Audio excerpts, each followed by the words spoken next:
hope you all are doing great. This is Anukar and welcome to my channel World of Life. In this video, we are going to discuss about the last life process, that is excretion. And अगर आपने पहले life processes that is nutrition, respiration and transportation नहीं देखे हैं, then I'm giving the link of those videos in the description. You can check. So let's get started with the topic, that is excretion. What is excretion? First of all excretion समझने से पहले हम समझते हैं what is the difference between excretion and egestion. एक confusion होता है कि एक्सक्रीशन ही इजेशन है या इजेशन ही एक्सक्रीशन का प्रोसेस है, क्या ये सेम है या डिफरेंस है. तो दोनों में क्या है, एक बहुत बड़ा डिफरेंसेस है इजेशन एंड एक्सक्रीशन में, व्हिच इज दैट. क्या डिफरेंस है? इजेशन का मतलब होता है अनडाइजेस्टेड एंड अनअब्सॉर्ब्ड फूड का बॉडी से निकलना, रिमूवल ऑफ अनडाइजेस्टेड और unabsorbed food from the body. जब हम खाना खाते हैं तो हमने न्यूट्रिशन में देखा, जब हमने खाना खाया वो खाना एब्जॉर्ब हुआ, एब्जॉर्ब जाकर एसिमुलेट हुआ एंड लास्ट में इजेस्ट हुआ. जो खाना बॉडी ने डाइजेस्ट नहीं किया, जिसकी बॉडी को नीड नहीं थी, उसको बॉडी ने रिमूव आउट किया, that is known as egestion. But excretion is a different process. Excretion क्या है? न्यूट्रिशन से एक्सक्रीशन का कोई लेना देना नहीं है. एक्सक्रीशन एक अलग प्रोसेस है जिसमें क्या होता है, जब हमने सेल देखा तो सेल के अंदर क्या होता है, सर्टेन एक्टिविटीज चलती हैं. एक्टिविटीज क्या होती हैं? न्यूट्रिशन हुआ, एनर्जी बनने के लिए रेस्पिरेशन हुआ है, फूड खाया, फूड खाने के बाद एनर्जी बनाई रेस्पिरेशन के थ्रू. रेस्पिरेशन में जब एनर्जी बनी वो एनर्जी आगे जाकर यूटिलाइज हुई. सेल ने अपनी कई सारी एक्टिविटीज को परफॉर्म करने के लिए उस एनर्जी को यूज किया. सेल ने कौन सी एक्टिविटीज की? That is known as metabolic activities. Cell ने जो एक्टिविटीज परफॉर्म की इनसाइड इट, वो क्या थी? मेटाबॉलिक एक्टिविटीज थी. उन मेटाबॉलिक एक्टिविटीज के दौरान भी बहुत सारे वेस्ट प्रोडक्ट्स बनते हैं, उनका रिमूवल होना बॉडी से क्या कहलाता है? एक्सक्रीशन कहलाता है. एंड फूड का रिमूवल होना, जो कि अनडाइजेस्टेड अनअब्सॉर्ब फूड बॉडी में रह गया है, उसका रिमूवल होना इजेशन कहलाता है. तो दोनों में डिफरेंसेस समझ में आ गए. What is the egestion and what is excretion.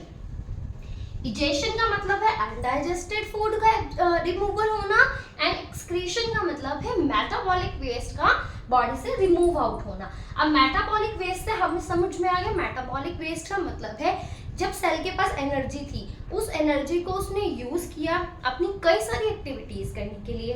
वही एक्टिविटीज क्या थी? मेटाबॉलिक एक्टिविटीज थी. और उनके दौरान जो वेस्ट बना, मेटाबॉलिक एक्टिविटीज हुई, उनमें भी कुछ वेस्ट बना, कुछ यूजफुल चीजें बनी. यूजफुल तो सेल ने अपने पास रख ली, बट जो वेस्ट है उसको रिमूव करना पड़ेगा from the cell and from the body. That is known as excretion. समझ में आ गया? एक्सक्रीशन का मतलब होता है removal of metabolic waste from the body, जो क्या बनता है during the metabolic activities produce होगा.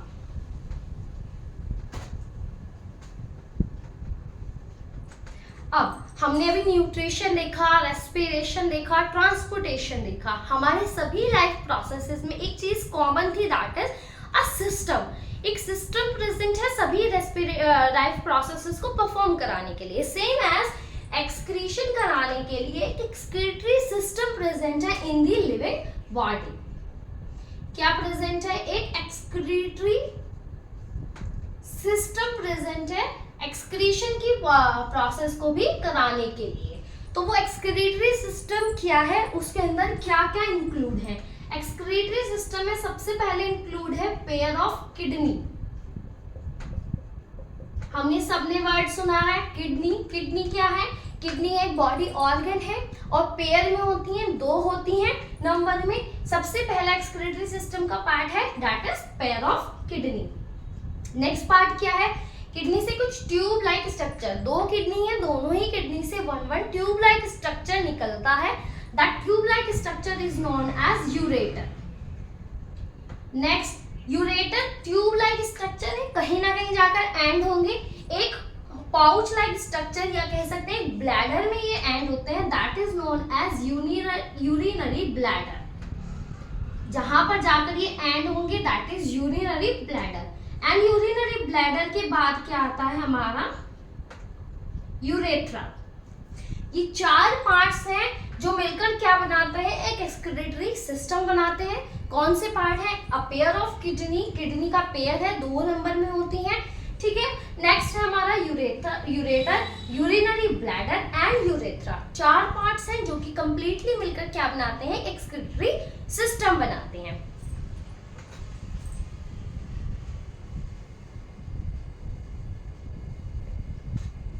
अब क्या होता है, एक्सक्रीटरी सिस्टम हमारा किस तरीके से परफॉर्म करता है अपना फंक्शन, हम वो देखेंगे। हमने देखी पार्ट्स क्या क्या है उसके, तो फंक्शन कैसे परफॉर्म करता है एक्सक्रीटरी सिस्टम। एक्सक्रीटरी सिस्टम कैसे अपना फंक्शन परफॉर्म करता है, with the help of main function जो इसका काम करती है वो दैट इज किडनी। किडनी का सबसे इंपॉर्टेंट रोल है इन दी फिल्ट्रेशन और in the function of excretory system. तो किडनीज क्या करती है, मेनली किडनीज के अंदर एक सेल्स प्रेजेंट होती हैं that is known as nephrons. Nephrons क्या है, it is the structural and functional unit of kidney। Kidney की क्या है, ये स्ट्रक्चरल एंड फंक्शनल यूनिट होती है that is known as nephron. Nephron क्या है, किडनी की स्ट्रक्चरल एंड फंक्शनल यूनिट है, सेल्स है जिनसे मिलकर किडनी बनी है। एंड मेन फंक्शन जो नेफ्रॉन है, किडनी का सारा फंक्शन इन दी नेफ्रॉन ही होता है। अब नेफ्रॉन क्या है, nephron millions of nephron present होते हैं, मिलियंस ऑफ नेफ्रॉन प्रेजेंट होते हैं किसके अंदर, किडनी के अंदर। बहुत ज्यादा क्वांटिटी में नेफ्रॉन्स जो है वो इन दी किडनी प्रेजेंट होते हैं। अब नेफ्रॉन को देखते हैं कि नेफ्रॉन एक्चुअल में है क्या। नेफ्रॉन क्या है, नेफ्रॉन का कुछ इस टाइप का स्ट्रक्चर होता है, it is structural functional unit of kidney. इस टाइप का कुछ स्ट्रक्चर होता है। क्या स्ट्रक्चर है, एक बार देख लेते हैं। 2 वेसल्स आ रही हैं, ब्लड वेसल्स है, एक ब्लड को लेकर आ रही है, एक ब्लड को किडनी से या नेफ्रॉन से बाहर लेकर जाएगी। एक का नाम है जो लाएगी ब्लड को that is afferent arteriole, and जो ब्लड को वापस किडनी से लेकर जाएगी that is known as efferent arteriole. ये एक कैप्सूल लाइक स्ट्रक्चर है, कप लाइक स्ट्रक्चर है that is known as Bowman's capsule.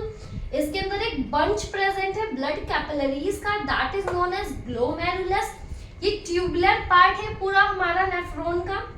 इतना पार्ट जो हमने ब्लू किया हुआ है that is known as PCT, यानी कि प्रॉक्सिमल कॉन्वोल्यूटेड ट्यूब्यूल। ये जो इधर का ब्लू पार्ट है दैट इज डीसीटी, यानी कि distal convoluted tubule. And this loop like structure, एक लूप बन रहा है ना, ये लूप लाइक स्ट्रक्चर क्या है, लूप ऑफ हेनले है। And this is a collecting duct. कुछ इस टाइप का स्ट्रक्चर होता है हमारे नेफ्रॉन का। एक सिंगल नेफ्रॉन का स्ट्रक्चर कुछ इस टाइप का होता है, कैप्सुलर पार्ट होता है एंड देन ट्यूबुलर पार्ट उसका होता है। समझ में आ गया कैप्सूल का नेफ्रॉन का स्ट्रक्चर कैसा होता है। अब हमें नेफ्रॉन का स्ट्रक्चर समझ में आ गया, तो अब एक्चुअल में होता क्या है कि नेफ्रॉन क्या करते हैं, यूरिन को बनाने का हमारी बॉडी से metabolic waste in the form of urine बाहर निकलता है। तो यूरिन की फॉर्म में जब मेटाबॉलिक वेस्ट बॉडी से बाहर निकलता है तो यूरिन को बनाने का काम कौन करेगा, नेफ्रॉन करेगा, that is formation of urine होगा।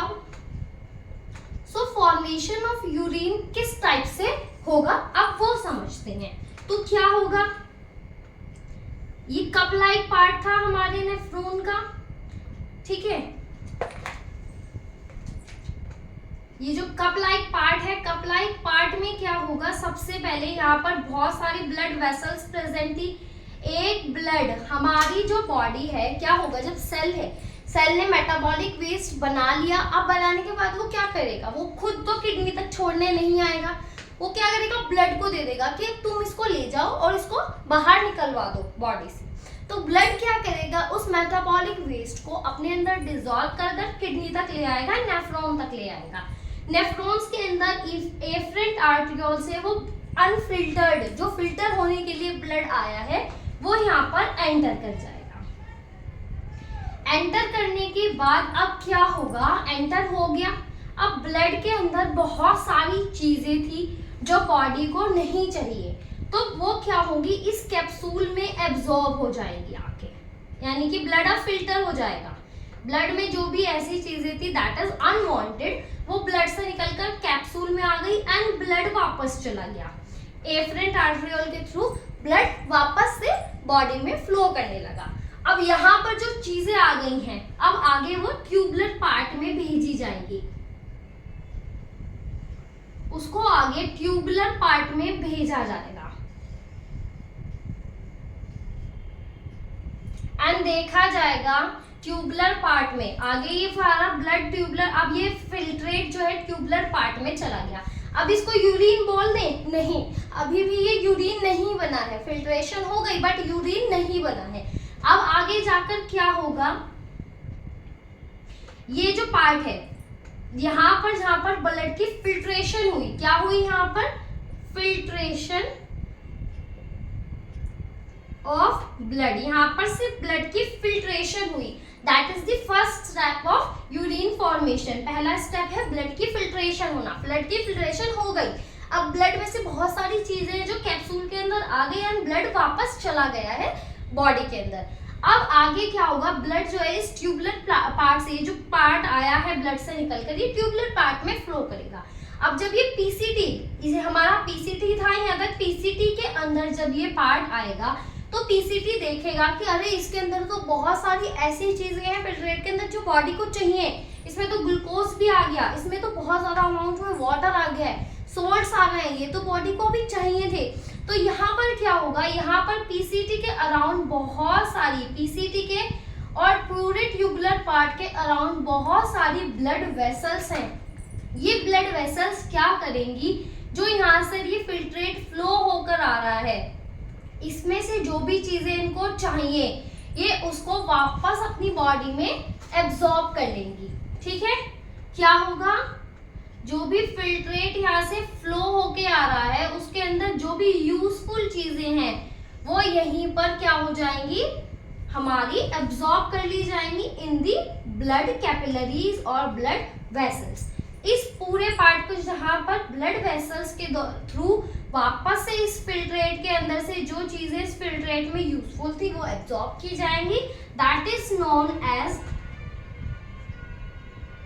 सेलेक्टिव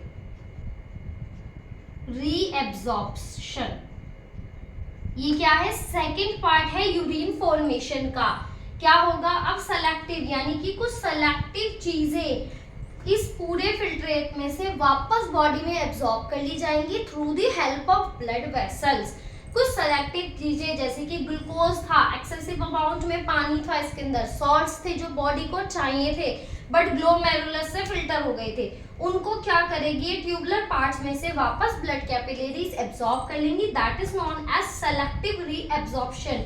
सेलेक्टिव क्योंकि सेलेक्टिव चीजों का रीएब्जॉर्प्शन होगा, सारा फिल्ट्रेट एब्जॉर्ब नहीं होगा, एंड रीएब्जॉर्प्शन मतलब वापस से एब्जॉर्ब होगा, इसीलिए इसको कहा सेलेक्टिव रीएब्जॉर्प्शन। अब ये फिल्ट्रेट आगे फ्लो कर गया, ठीक है, अब ये डीसीटी में आ गया। डीसीटी में ब्लड कैपिलरीज ने देखा अरे बहुत सारी और चीजें मेरे पास रह गई जो मुझे तुम्हें वापस देनी है, ठीक है, तो ब्लड कैपिलरीज थी यहाँ पर, वो क्या करेंगी वापस से कुछ चीजें जो उनके अंदर जाते, जैसे कि उसने वाटर एब्जॉर्ब किया, उसने देखा कि अरे वाटर तो बहुत ज्यादा एब्जॉर्ब हो गया, इतना तो मेरे को नहीं चाहिए, तो वो वाटर वापस से क्या होगा डीसीटी में ट्रांसफर कर दिया जाएगा, सिक्रीट कर दिया जाएगा। इस पार्ट को, इस स्टेप को कहेंगे tubular secretion. This is the third step of urine formation. अब क्या होगा, ब्लड कैपिलरीज ने जो अनवांटेड चीजें थी वो एब्जॉर्ब हो गई थी बाय मिस्टेक, या कुछ चीजें रह गई थी वो वापस से डीसीटी में भेज दी गई, एंड अब आगे ये फिल्ट्रेट आगे चला गया कलेक्टिंग डक्ट में, ठीक है, ब्लड का अब ये हमारा कहाँ आ गया कलेक्टिंग डक्ट में। अब इसको कहा जाएगा यूरिन, यूरिन बन गया है अब, ठीक है। अब क्या हुआ, सबसे पहले ब्लड आया ग्लोमेरुलस में, एफरेंट आर्टरियोल के थ्रू ब्लड ग्लोमेरुलस में आया, ग्लोमेरुलस में उसको फिल्टर किया गया, जो फिल्ट्रेट था वो कैप्सूल में डिपॉजिट हो गया। यहाँ पर क्या हुआ, filtration of blood, that is the first step of urine formation. अब आगे इस फिल्ट्रेट को पीसीटी में भेजा गया, पीसीटी में जाने के बाद ब्लड कैपिलरीज ने ऑब्जर्व किया कि इसके पास तो कुछ चीजें हैं जो मेरे को अभी भी चाहिए, तो वापस से ब्लड कैपिलरीज में वो चीजें रीएब्सॉर्ब की गई, सेलेक्टिव चीजें रीएब्सॉर्ब की गई एंड फिल्ट्रेट को आगे पास ऑन किया गया। That is second step of urine formation. अब क्या हुआ, आगे जाकर डीसीटी में क्या हुआ, third step of urine formation हुआ, यानी कि ट्यूबुलर सिक्रीशन। अब ब्लड कैपिलरीज ने कुछ एक्सेसिव चीजें जो उनके पास रह गई थी वो ट्यूब में वापस सिक्रीट करती, दैट इज ट्यूबुलर सिक्रीशन। अब ट्यूबुलर सिक्रीशन से ये फिल्ट्रेट आगे कलेक्टिंग डक्ट में चला गया। Now it is known as urine, यानी कि यूरिन अब बन चुका है। क्या हुआ, फिल्ट्रेशन हुई, फिर सेलेक्टिव रीअब्सॉर्प्शन हुआ एंड ट्यूबुलर सिक्रीशन हुआ। 3 स्टेप्स में यूरिन क्या है, बन गया। अब क्या होगा, किडनी के अंदर यूरिन की फॉर्मेशन हो चुकी है, ठीक है। ये किडनीज थी,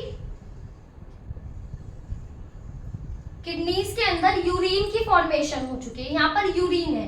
अब यूरिन यहां से निकलकर यूरेटर में आएगा। ये क्या थे हमारे यूरेटर। अब यूरिन यहां से पास होकर यूरेटर में आएगा। उसके बाद यहां पर प्रेजेंट है हमारा यूरिनरी ब्लैडर। कहाँ आ गया यूरिन, अब यूरिनरी ब्लैडर में आ गया है एंड यूरिनरी ब्लैडर से यूरेथर या यूरेथ्रा के थ्रू यूरिन बाहर पास ऑन किया जाएगा। पहले यूरिन यहाँ था, अब वो यहाँ आ गया है, देन वो यहाँ पे है, देन वो यूरेथ्रा में आया एंड बाहर रिमूव आउट किया गया। पूरा प्रोसेस एक्सक्रीशन का इस तरीके से हुआ। यूरिन एक्चुअल में बना in the kidney with the help of nephron, उसको आगे यूरेटर में पास किया गया, यूरिनरी ब्लैडर में पास किया गया। यूरिनरी ब्लैडर ने उसको टेम्परेरी स्टोर किया तब तक जब तक उसकी कैपेसिटी थी उसको स्टोर करने की। जब यूरिनरी ब्लैडर फुल हो गया तो हमें अर्ज होती है कि अब यूरिन को बाहर पास ऑन करना है, तो यूरिन आगे यूरेथ्रा में भेजा जाएगा and it's get removed from the body. तो इस तरीके से पूरा यूरिन जो है वो बॉडी से बाहर एक्सक्रीट आउट कर दिया जाएगा।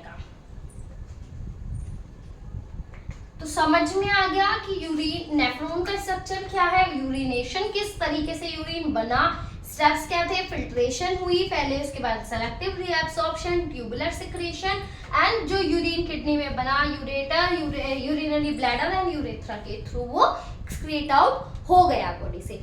अब एक चीज है जो एग्जाम्स में क्वेश्चन अक्सर आ जाता है, types of organism on the basis of their excretory system, यानी कि एक्सक्रीटरी सिस्टम के बेसिस पे अलग अलग कैटेगरीज में ऑर्गेनिजम्स को डिस्ट्रीब्यूट किया गया है। पहले ऑर्गेनिज्म आते हैं दैट इज अमीनोटैलिक। अमीनोटैलिक ऑर्गेनिजम्स होते हैं जैसे कि फिशेस या फिर कह सकते हैं हमारे एक्वेटिक एनिमल्स। एक्वेटिक एनिमल्स, इनमें क्या होता है, जो excretory system that is urine है, एक्सक्रीटरी प्रोडक्ट है यूरिन। इनके अंदर यूरिन में सबसे ज्यादा जो कंसंट्रेशन होती है वो होती है अमोनिया की, इसीलिए इनका क्या नाम है, अमीनोटैलिक। इनमें जो एक्सक्रीटरी प्रोडक्ट होता है यूरिन, उसके अंदर सबसे ज्यादा कंसंट्रेशन होती है अमोनिया की। नेक्स्ट हमारे आ जाते हैं यूरिकोटैलिक। यूरिकोटैलिक ऑर्गेनिजम्स होते हैं जैसे कि बर्ड्स या फिर रेप्टाइल्स। इनमें क्या होता है, इनमें जो यूरिन होता है उसके अंदर सबसे ज्यादा कंसंट्रेशन होती है यूरिक एसिड की, that's why they are known as uricotelic. ठीक है, नेक्स्ट हमारा आ जाता है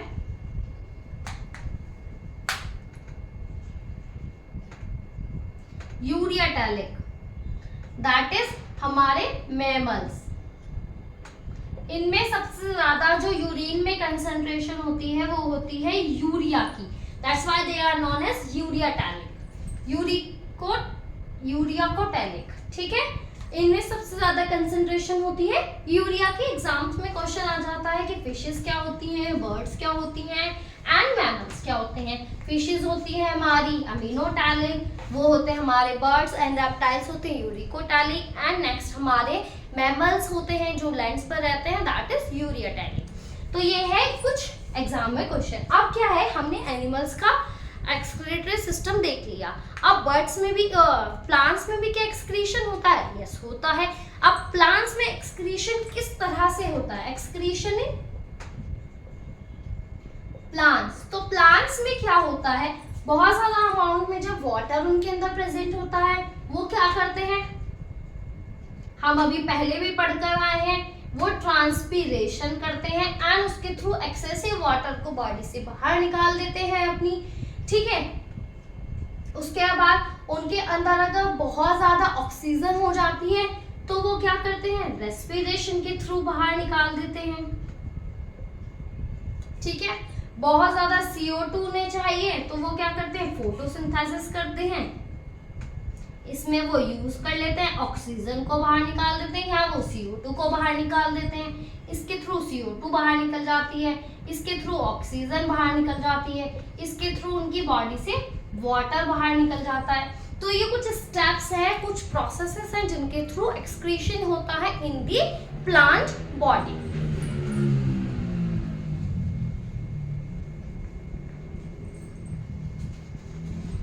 So think this video to be helpful for you, do like, share and subscribe my channel for such knowledgeable videos. And अगर आपको कोई भी डाउट है regarding any life process, you can comment below in the comment section. Thank you.